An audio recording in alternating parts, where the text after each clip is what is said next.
this month's edition of VFR, the Viola Flight Report, where we review what HAI has been doing for you.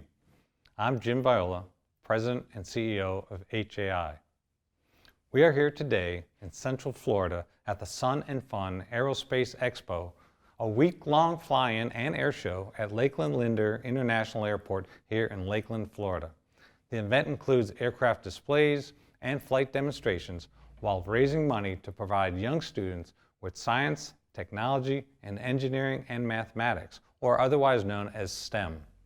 We will walk around and look at some of the displays and talk with attendees and exhibitors shortly, but I want to start by catching you up on a few of the things HAI has been doing to keep your rotors turning over the past month. We will start with a look at a program we held in early April. Working through the HAI International Partnership Program, we created the first in a series of international leadership webinars designed to keep you informed on issues and activities going on in the international vertical lift community. The first webinar focuses attention on international collaboration and how it benefits our industry's ability to respond to the COVID pandemic. To view this webinar and any of our past webinars, go to rotor.org/webinars. HAI's government relations staff continues to advocate for you on Capitol Hill. Following the passage of the COVID-19 relief package, Congress now has shifted its focus to infrastructure. President Biden unveiled his infrastructure plan in late March. It proposes $621 billion for transportation, which includes $25 billion for airports. The Secretary of Transportation recently testified at the House Transportation and Infrastructure Committee hearing on transportation infrastructure priorities, where he acknowledged the importance of aviation safety, including the 5G spectrum interference and future technology advancements.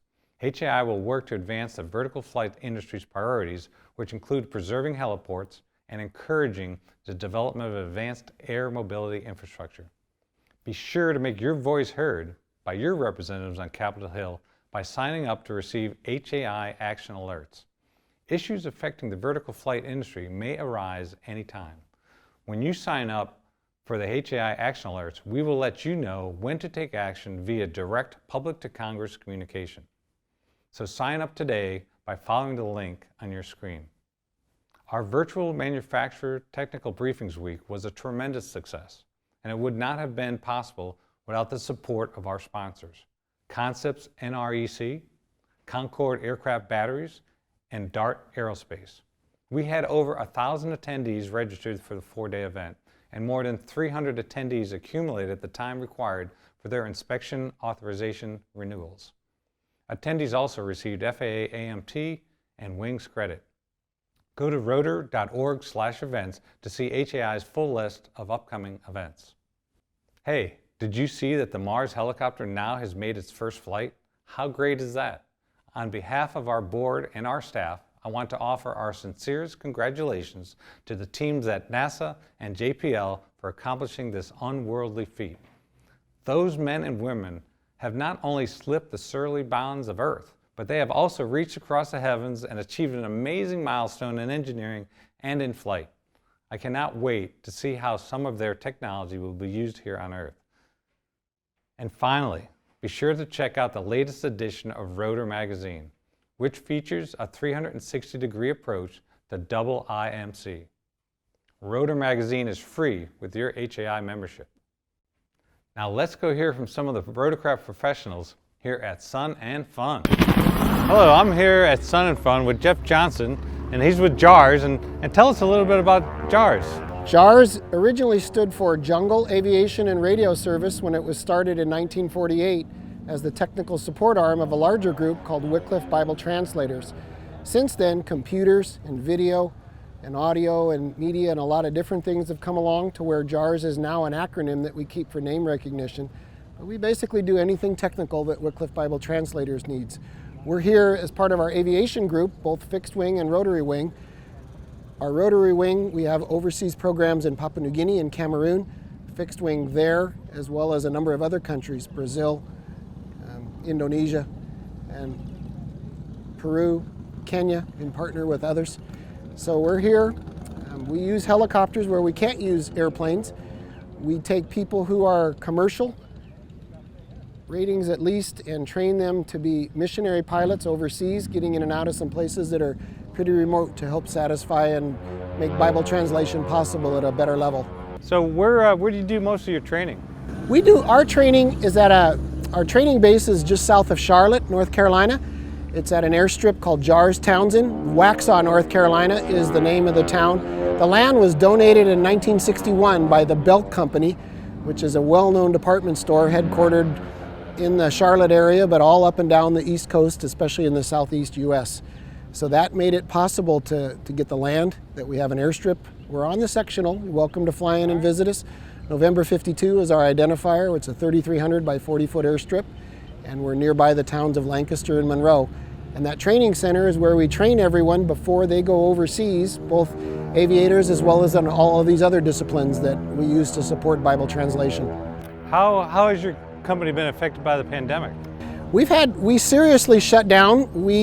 Initially when everything kind of closed down a year ago, March, we were able to transition and do a lot of our ground school and other kind of teaching that way via Zoom and stuff like that.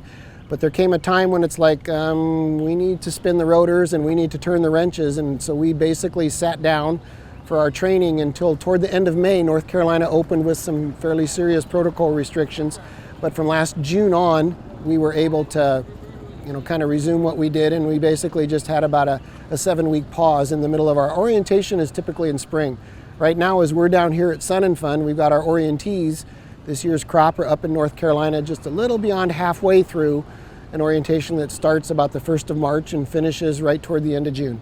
How about the future? What do you see for the future of JARS? We see a lot of the same. We are transitioning, we're behind, and this is the Raven 2 R44 helicopter that we've been using. This was actually bought in 2008 and served in Cameroon for 10 years before its mandatory overhaul. And we brought it home and have overhauled it. But now that Cameroon has a turbine-powered R66 and Papua New Guinea's been running Bell jet products, both a Jet Ranger and now 2 Long Rangers, we are going to be transitioning to a R66, a turbine-powered Raven. It doesn't make a whole lot of sense to have people coming more and more from a turbine background and sending them to a turbine field overseas and saying, but we're going to teach you piston and learn to manage it. It can be done, but that's not the prime thing we need to do during that training. So for us, that's a big change, and we're working through what it's going to mean to run the R66. For training, not a huge difference, but as we take it on our missions at the airports where we go around, that's a much bigger difference because the R44 is perfect for that. But we exist for training as our #1 job, so we need to make the missions at the airport and giving rides and stuff like that fit into our primary job of training people for overseas service. All right, well, very good. Well, thank you very much. It's been a Thank you so pleasure much. talking to you today, and keep up the great work you guys are doing. Well, that wraps up this month's edition of the VFR. Please email me with your comments or suggestions on how HAI can provide you with better service. Until next time, fly safe, stay safe, and keep those rotors turning.